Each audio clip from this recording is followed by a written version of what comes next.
Bien le bonsoir à vous toutes et tous. Aujourd'hui, nous sommes réunis autour d'une mousse avec notre cher Al.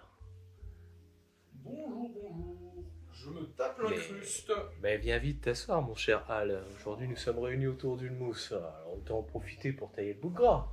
Oh là là.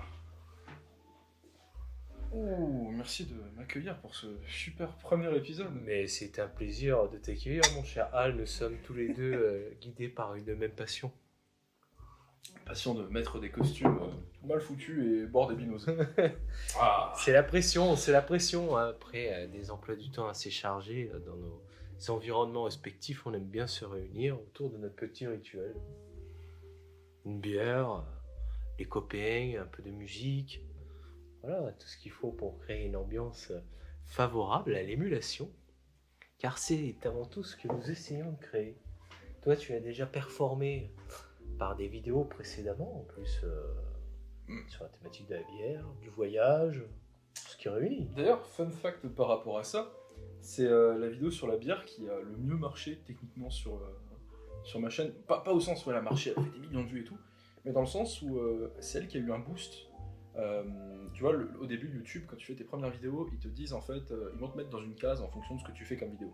Et si t'es quelqu'un qui fait des vidéos à la con, comme moi, où en gros tu passes d'un moment de faire de la bière et un autre, je sais pas moi, faire un voyage en Thaïlande, et ben du coup il va pas savoir, il va prendre un thème et il va rester là-dessus pour que tu aies ta communauté assez niche. Le problème c'est que moi il m'a mis en fait dans la catégorie mec qui fait de la bière. Et donc du coup maintenant j'ai plein d'abonnés, des trucs comme ça qui viennent juste en fait pour voir comment je fais de la bière en fait. Parce que... Des fans de bière. J'ai eu des abonnements, notifications, brasseur de lin vous a ajouté, enfin des trucs comme ça. Ah, mais ça fédère bien plus loin qu'en physique finalement. L'algorithme tendrait à te spécialiser dans le domaine de la bière alors. Morale de l'histoire, c'est YouTube qui décide de ma carrière, de une, et de deux, j'attends encore mes fans thaïlandais moi. J'ai pas eu de fans thaïlandais. Je ne me rappelle plus dans mes voyages en Thaïlande, mais est-ce qu'ils utilisent YouTube en Thaïlande? Parce que c'est vrai qu'à voyager, on se rend compte que finalement, on a des modes de consommation qui nous sommes bien propres. Ils utilisent... en fait, ce qu'ils ont, c'est qu'ils ont un truc avec... ils sont assez reclus au niveau de la technologie. Principalement par choix, parce qu'ils n'en ont pas forcément besoin. Donc tu verras qu'au niveau des sites internet, là-bas et tout, c'est un peu... c'est sous-développé, quoi. À part pour les commerces internationaux, enfin... tout ce qui est les Américains qui veulent faire de la plongée par exemple, mais j'ai pas croisé beaucoup d'ordinateurs en Thaïlande, en tout cas dans la petite île où j'étais, côté de Koh Lanta, Koh Samui, Koh Tao, Koh Phangan, mais non, là-bas ils avaient pas trop d'ordinateurs pour commencer. Il y a juste un jour où j'étais chez le pressing et je vois une dame avec un PC fixe RGB vraiment allumé, comme un PC gamer quoi. Je lui dis en anglais, wow, you got a nice PC there, gaming PC, you play? Elle fait, no, he's my son. Et la raison pour laquelle elle avait ce PC là, c'est parce que son fils faisait des études à l'étranger. Ah, c'est souvent la raison de la digitalisation, ça vient souvent par la jeunesse. C'est à cause de nous qu'ils ont des PC RGB en Thaïlande. Ah bah, les effets bénéfiques de la mondialisation, bénéfiques ou pas, hein, ça connecte, ça éloigne, on ne saura pas, mais bon. C'est des destinations où finalement on oublie assez facilement l'ordinateur. Non mais... On se perd dans les traditions, aéré dans les rues, on passe devant un temple, on sent une bonne odeur. Et les Thaïlandais savent vivre en plus. Hein, parce que bien au-delà de leur maison, ils peuvent faire un petit karaoké au coin de la rue. Ils ont tendance... les karaokés déjà, je confirme. Les karaokés, je confirme. Au Vietnam aussi d'ailleurs. Oui, surtout en fait, c'est le côté boire une bière dehors en fait. Alors là-bas, sur la petite île où j'étais, il y avait des bars et tout. Mais quand j'étais au Vietnam, il y avait plein de gens en fin de journée et tout. Par exemple, des coiffeurs ou juste des mecs qui tiennent une petite échoppe en fait. Ils avaient leur petite boutique et dehors ils avaient leur petite terrasse en plastique, tu sais, avec les chaises en plastique là, qui Tout pètent. à fait, ouais. Et moi avec mon gros boule en plus, voilà. Et très proche du sol, là, je me rappelle, c'était des toutes Ouais. petites tables comme du mobilier pour enfants. Où Ouais. c'est leur petite brochette au coin de la rue. Ouais, c'est ça. Et Une petite bière, et puis hop. du coup, ils avaient tous leur petite canette de 25, parce que là-bas, les 50, il n'y en a pas, ça réchauffe trop vite. Là-bas, les bières en canette, en fait, elles chauffent trop vite une fois que tu les sors du frigo. Donc de une, t'es obligé d'avoir des petites canettes, et de deux, en plus, des glaçons à l'intérieur. Oui, tout à fait, parce que ça réchauffe vite, hein, mine de rien. Ça réchauffe vite. Mais Nous, on l'a pas précisé, on est des fiers enfants de la Lorraine. Bon, les contrées de la Thaïlande dans l'extrême-orient, ça dépayse quand même. C'est pas du tout la même approche de vie. Ils vivent beaucoup plus à l'extérieur, ils peuvent profiter du climat et de l'espace. ouais, et non, le truc qui m'avait étonné, c'est vraiment cette histoire de glaçons. Moi, je débarque de mon petit bled pas loin de Chenec, donc du coup, forcément, c'est pas un truc que t'as l'habitude de voir. Et tu vois là des mecs qui te disent, ouais, combien de glaçons dans ta bière? Alors, moi, je dis au début, calme. En piscine. En piscine. Et puis ensuite, il me dit ok, et il me regarde bizarrement, il me dit ok, et il me donne la bière. Je la goûte et je fais. Un peu dilué ta bière quand même, avec un petit peu d'eau, ouais. Non, justement, elle était chaude en fait. Ah, ça... Elle était chaude, parce qu'en fait, il fait tellement chaud là-bas, la plupart ils se font même pas. En fait, quand tu picoles, ils picolent tellement là-bas, ils ont même pas le temps de les remettre au frigo. Donc du coup, ils s'en fichent parce qu'eux ils ont les glaçons. Donc du coup, il te sort le pack, il te le met comme ça, bon, il réchauffe, mais on s'en fout parce que tu mets la bière et t'as les glaçons derrière. À tout problème, sa solution. Ouais, Tout franchement, problème, sa bon. solution. Ils sont ingénieux, mine de rien.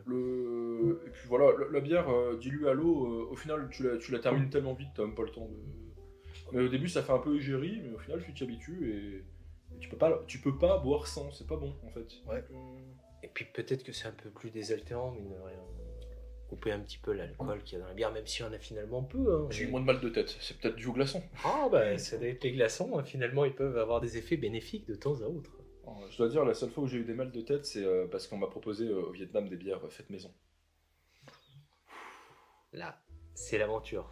Là, c'est le goût du risque. Oh là là, les bières faites maison, c'était.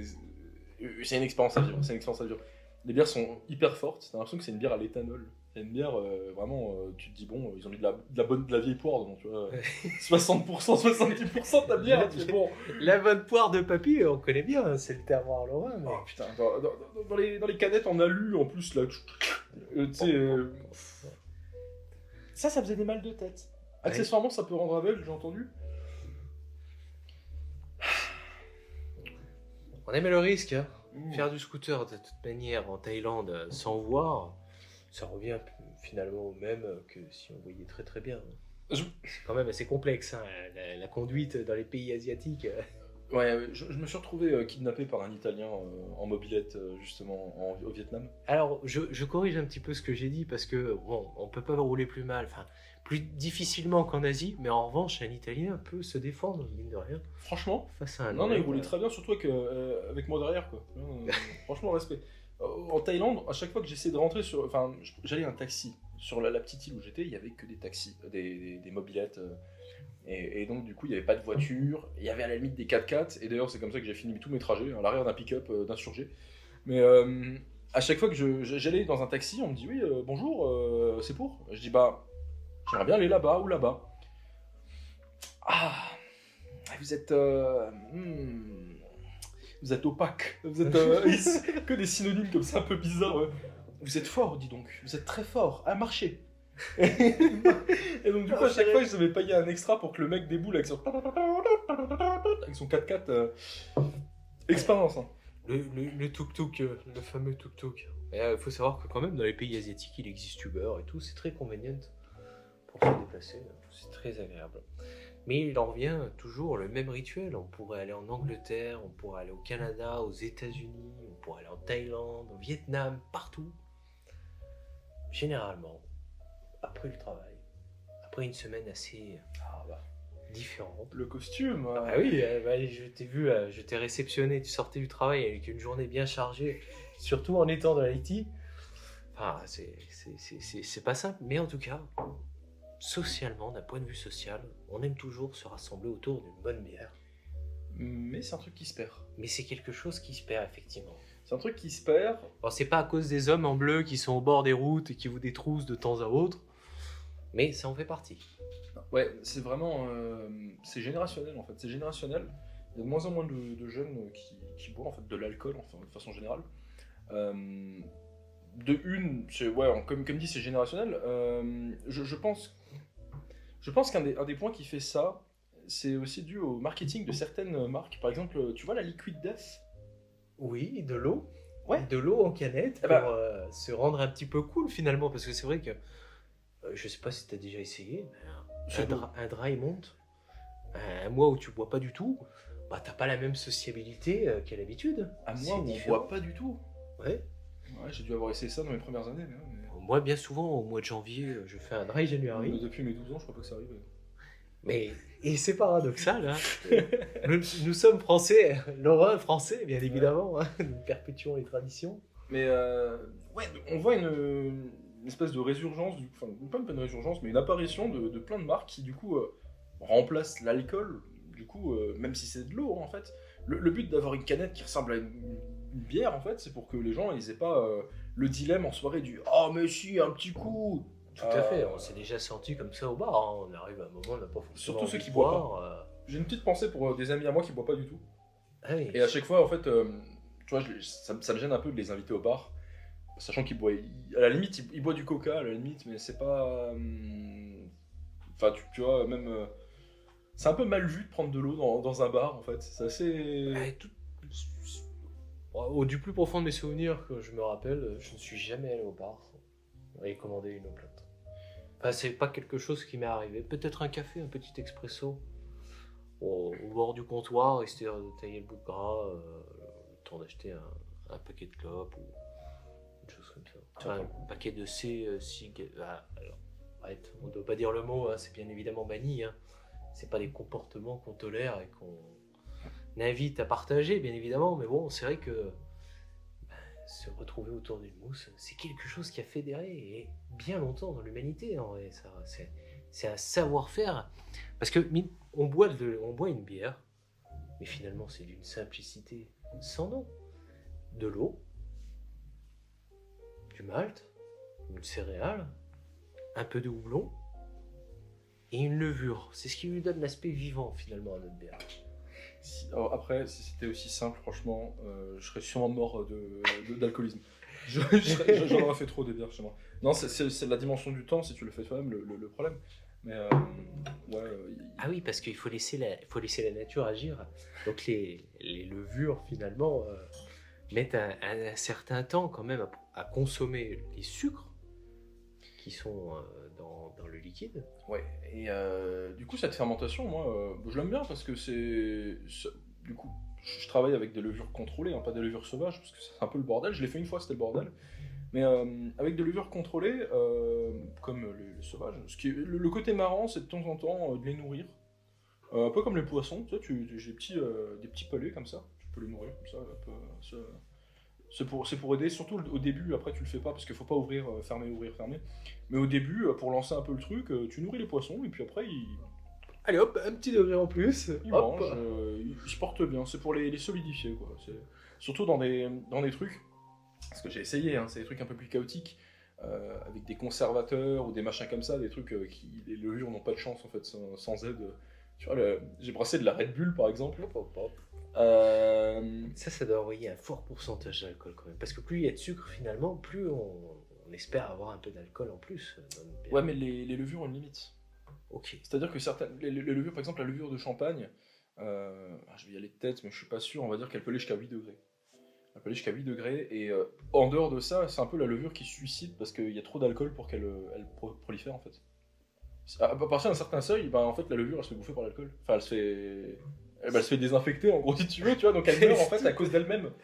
C'est comme si t'étais dans une pièce sans aération. Ouais. C'est comme si t'étais dans une pièce sans aération. Tu vois, quand tu rejettes du dioxyde de carbone, au bout d'un moment, ta pièce elle sature. Mais tout à fait, mais même dans Même les principe. chais, maintenant, ils sont obligés de contrôler la quantité de CO2 dans l'atmosphère parce que souvent, il est arrivé des accidents dans les zones où on stocke de l'alcool en cours de fermentation, qu'il y ait une concentration trop importante en CO2 dans la pièce et que tout simplement le maître de chez tombe. Et puis voilà, c'est les aléas du métier, parce que c'est un métier risqué. Si on monte toute la chaîne d'approvisionnement, j'ai entendu des petites histoires d'agriculteurs qui étaient ensevelis dans le silo à grains.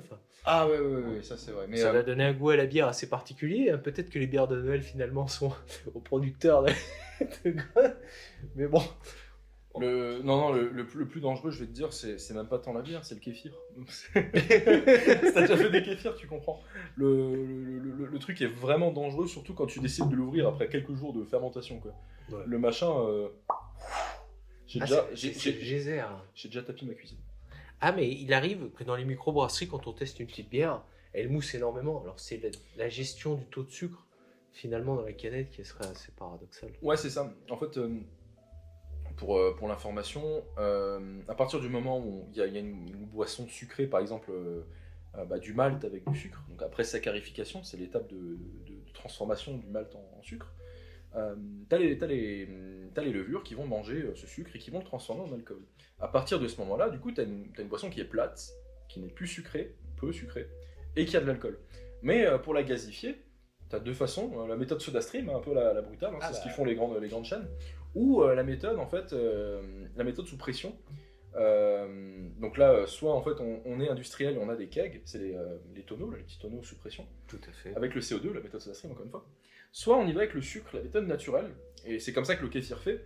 Où du coup, oui, dans ta bouteille, tu mets un peu de sucre, tu mets ta boisson qui est alcoolisée du coup, et tu la fermes, et il va y avoir du coup ça va monter un peu en alcool évidemment, mais il va y avoir une concentration de CO2 qui va se créer, et donc quand on l'ouvre, geyser. Le problème, c'est que si tu mets trop de sucre dans ta boisson à ce moment-là, dans la deuxième étape, la capsule peut carrément exploser finalement. La capsule explose pendant la fermentation, ça m'est arrivé, j'ai déjà pété des bouteilles comme ça. Ah ouais, j'ai fait des tests. Rien n'arrête le gaz, c'est pas la bouteille qui a explosé en soi, c'est le capuchon qui a vraiment pas tenu, qui a juste... Un soir, je suis en train de jouer et... Zut, j'ai pas été le jacuzzi. Et plein de bière par terre. Donc ouais. Il y a l'avantage, ça ramène une bonne odeur assez... c'est agricole quand même, on a l'impression de se balader dans des champs qui sont en train de fermenter, qu'on n'a pas récolté, mais... Ouais, c'est vrai que quand j'ai fait ma première bière, la blanche, c'est puissant. On a une progression d'odeur incroyable. C'est-à-dire qu'on passe de avoir pas d'odeur à avoir l'odeur de céréales, genre tu sais les Coco Pops. Tout à fait. Saccharification. Ensuite, ça colle partout d'ailleurs. Et ensuite, une fois que tu rajoutes le houblon, ça a une odeur de bœuf en fait dans toute la maison. Ça ne part pas. Vraiment, l'odeur, elle galère. C'est vraiment comme si tu fumais un joint dans ton... Mais tout à fait, je lisais qu'en fait, le houblon partage des terpènes odorants avec la plante de cannabis. Ils sont cousins dans la même famille, style de liane. Je l'aurais pas dit mieux que dans la vidéo que j'avais faite sur la bière blanche, mais oui, il y a une raison pour laquelle ça sent l'herbe, c'est parce que c'est de l'herbe en fait. Essentiellement, c'est de l'herbe. Donc voilà, une fois que tu as cette odeur de huile qui est passée, du coup, tu as toute la partie où tu fais chauffer et tout. Et là, ça va, pas trop d'odeur. Mais ensuite, quand tu le mets en fût, quand tu le mets en seau et que tu le laisses fermenter, une fois que la fermentation prend place, c'est pas ouvrir le seau. Oh punaise. Les arômes se développent, commencent à sentir. La première semaine, quand j'ai ouvert le fût, alors j'étais un peu innocent, j'ouvrais le fût, je le fermais, bon, c'était pas une bonne chose à faire. Ça ajoute de l'oxydation. Mais quand j'ouvrais le fût la première fois, en 10 secondes, tu fermes. Ton appart sent, pas le moisi, mais enfin, quelque chose de fermenté, quoi. Donc forcément, ça sent fort. Hein. Surtout la bière blanche, vu qu'il y a beaucoup de malt et tout. Très campagne. C'est très campagne. Ouais, je me souviens que des gens qui venaient chez moi me disaient que ça sentait la campagne pendant un petit moment. Après, on aime ou on n'aime pas. Moi, j'adore ce genre d'ambiance, d'atmosphère où tu sens les produits du terroir qui continuent à vivre. Étonnamment, c'est pas les alcoolos qui me disaient ça. Bizarre. Je sais pas si tu étais abonné à cette petite page Facebook où il s'amusait à noter les bières Clodo Beer. C'était énorme, hein, c'était énorme. Je crois que malheureusement elle a été supprimée par les modérateurs. Et c'était un regroupement de bières en canette aluminium, un petit peu style plutôt forte, des doubles fermentations, triple fermentation. Et le but de la page, c'était de noter la meilleure bière de Clochard. Voilà, parce que c'est vrai que des fois on voit un ou deux piccolos quand même au bord de la route. La 8-6. 8-6, ouais. La 8-6. 8-6, Ou les bières du Aldi, là, 10 degrés. Là. Ouais, tout à fait, Maximator. RPZ, tous les mecs du Aldi voilà. à 19h, là, qui On critique pas, hein, bien évidemment. Hein. Non, mais chacun son breuvage. Je l'ai déjà bu, hein, pour l'avoir goûté, je sais ce qu'elle vaut.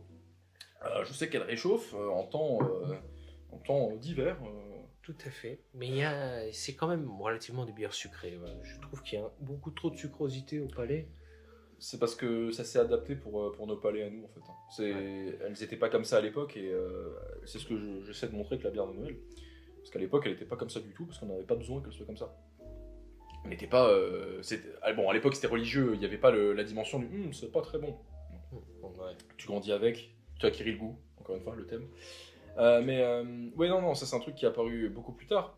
Même au niveau de la crique. Je sais pas si tu connais l'histoire de la crique. Alors là, c'est une excellente question, ça. L'histoire de la crique, elle a commencé exactement comme la bière de Noël, c'est-à-dire elle commençait en fait par nécessité plus qu'autre chose, pour vider les stocks au niveau des fruits, notamment de la cerise. Et c'était une bière d'abbaye en fait principalement, pas sucrée du tout, très forte. Et je sais pertinemment, pour l'avoir testé, que la plupart des gens qui testeraient une bière comme elle était faite à l'époque, une crique, ne l'aimeraient pas du tout. Mais maintenant, pour autant, tu la vois souvent maintenant au bar, chez des filles qui commandent, des filles. Les filles en général, bon, sans le cliché, elles aiment bien quelque chose de sucré. Je parle d'expérience encore une fois, quelque chose de sucré comme la Laurabelle, la bière la Mirabelle. Ah, en même temps, la Laurabelle. Ou la blanche de Bruxelles rosée. Blanche de Bruxelles. La blanche de Bruxelles rosée, si un jour quelqu'un te dit que j'aime pas trop la bière, tu lui présentes cette bière-là, je suis sûr qu'il y a beaucoup de chances qu'il aime. Mais ouais, c'est un palais qui s'est développé, hein, le sucré, c'est quelque chose qui s'est développé là, ces 30 dernières années, 40 dernières années. Donc du coup, il y a de plus en plus de bières, et maintenant les criques elles-mêmes existent très peu en version non sucrée. Elles sont toutes... Les criques actuelles maintenant, c'est plus les mêmes qu'avant, quoi. C'est vraiment sucré, pas forte, voire pas forte du tout. Très sucré. Maintenant les criques, elles font genre quoi, 3 degrés, 4 degrés, 5 degrés. Il y en a qui montent à 6-7, la Rouge Max par exemple, elle monte. Moi la veille, je me suis dégusté une petite chouffe crique. Oh, mais la chouffe. Mais chouffe, c'est bien connu. Voilà, il y a quand même des gens, je sais pas si on peut appeler ça une crique, ouais, on va dire que c'est une crique. La bière rouge à la belge reste quand même assez forte, parce que les Belges, ils ont un goût pour la bière qui est forte de base. Donc là, c'est peu étonnant de voir des criques à 8-9 degrés, quoi. Ben, je me posais la question, et c'est vrai que c'est des bières d'abbaye. Et moi, je regardais Orval, en tout cas, c'était vrai à une époque. Tu pouvais laisser ta canette d'Orval et elle continuait à maturer avec le temps et gagner en sucrosité. Mais bon, comme je suis allé la visiter, j'ai percé le secret, tout a été dévoilé. C'est un mec qui vient, il met du sucre le soir, comme ça, dès que tu te barres. Il n'y a plus de moines qui fabriquent la bière d'Orval. Oh, donc c'est une bière d'abbaye qui n'est plus brassée par les moines. J'étais très déçu. Est-ce qu'il y a encore une bière moderne qui est brassée par des moines? Je sais même pas. Eh bien, étant donné le degré d'attention et d'intention que tu mets dans ta bière, on pourrait dire que c'est une bière de moine, hein, parce que tu as quand même étudié énormément pour pouvoir faire ta bière. Tu as regardé étape par étape comment la maîtriser. J'ai encore les cheveux. Ah oui, c'est vrai, il te manque la coupe de cheveux. Demain, tu fais la... Ah mais oui, c'est vrai qu'au Nouvel An, tu m'avais parlé de tes projets de faire une coupe un petit peu assez atypique. C'est... Bon. Atypique, tu vois, il y a quand même 40% des hommes qui ont cette coupe, hein, donc bon. Ah bah après, chacun... Je sais pas, je connais pas les stats sur les chauves, mais ouais. ça me rappelle mon prof de CM2 qui me disait « Mettez du gel dans les cheveux, vous verrez, à 30 ans, vous aurez plus de cheveux. » Ouais, il y a plein de trucs comme ça. Bon, après, le Head & Shoulders, tout ça, je crois que ça le fait vraiment. Ça fait vraiment genre de la perte de cheveux, des trucs comme ça. Ouais, c'est assez nocif. Toutes les filles à qui j'ai parlé de cheveux, ils me disent toujours... Tu mets du Head & Shoulders, tu seras chauve. Hein, moi, je me pose la question, hein, parce que je regardais, je lisais un économiste, Paul Krugman, qui disait que la mondialisation n'était pas coupable. Mais bref, c'est l'intitulé du livre. Et il parlait à un moment de l'industrie des cigarettiers. Ouais. Et il disait que c'était l'industrie qui avait, par exemple, qui générait le plus de revenus par salarié, et c'était aux alentours de $300 par heure par salarié. Tout salarié confondu, c'est une moyenne dans l'entreprise.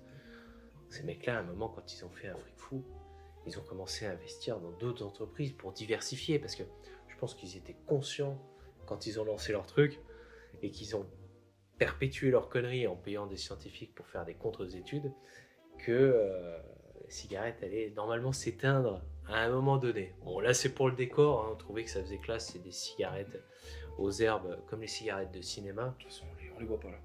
Et elle est éteinte surtout, c'est dommage, j'avais la fumée avant, c'était mignon. Elle est cachée, elle est éteinte. Bon, c'est une fausse cigarette, hein. C'est une fausse cigarette, c'est une cigarette de plateau. C'est vraiment pour faire la fumée, je le répète, ne fumez pas, c'est mauvais. Ça va? il y a un mec qui veut te parler là. Ça, c'est les amis Snapchat, hein. Moi je suis Snapchatter, donc je regarde des snaps. Ah, il y a un mec qui est chaud pour te parler là. J'allais demander, qu'est-ce que t'attends de format comme ça? Ça fait une bonne transition / fin pour... Eh ben, sur un format comme ça, moi, simplement, je me disais que derrière son écran, quelqu'un pouvait nous suivre. Et depuis que je suis rentré d'Orient, je trouve que notre société est relativement fragmentée. Il y a une séparation entre les anciens, les jeunes, ceux qui viennent de différentes contrées pour pouvoir profiter de notre art de vivre à la française. Sans même parler politique. Et bon, je trouvais qu'on avait des difficultés en ce moment. Alors moi, je voulais trouver un format qui à la fois rassemble, qui nous permette de partager un moment, et peut-être de créer quelque chose de positif, de quelque chose, un mouvement, une mousse, le temps d'une mousse. Bon, on va finir sur du coup un peu de bon sens du coup, parce qu'on a fini nos bières. Ah, tout à fait, oui. C'est le moment de la fin. Eh oui, c'est terrible. En vrai, ce qu'on dit pas, c'est qu'on va éteindre la caméra, on va s'en reprendre 3 autres, mais... Ça c'est très fort probable. Hein. Peut-être que nous allons aller déguster une Madeleine de Proust étudiante aussi. Ce sont sur ces paroles houleuses, sans jeu de mots avec le houblon, que nous mettons fin au premier épisode de... j'allais dire Brasseur Amateur, je suis trop sur mon truc, sur mon ancien... bref. Sur Retour d'une mousse, merci d'avoir suivi si vous êtes encore là. Espérons, si ça vous a plu... Qu'on se repartage une mousse. Ah bah, de toute façon, on n'a pas besoin de caméra pour ça, c'est la bonne nouvelle. Ça, c'est effectivement le bon côté de la mousse. Voilà. Elle sait unir, même si on n'y met pas tout l'apparat autour. Voilà. Merci d'avoir vu.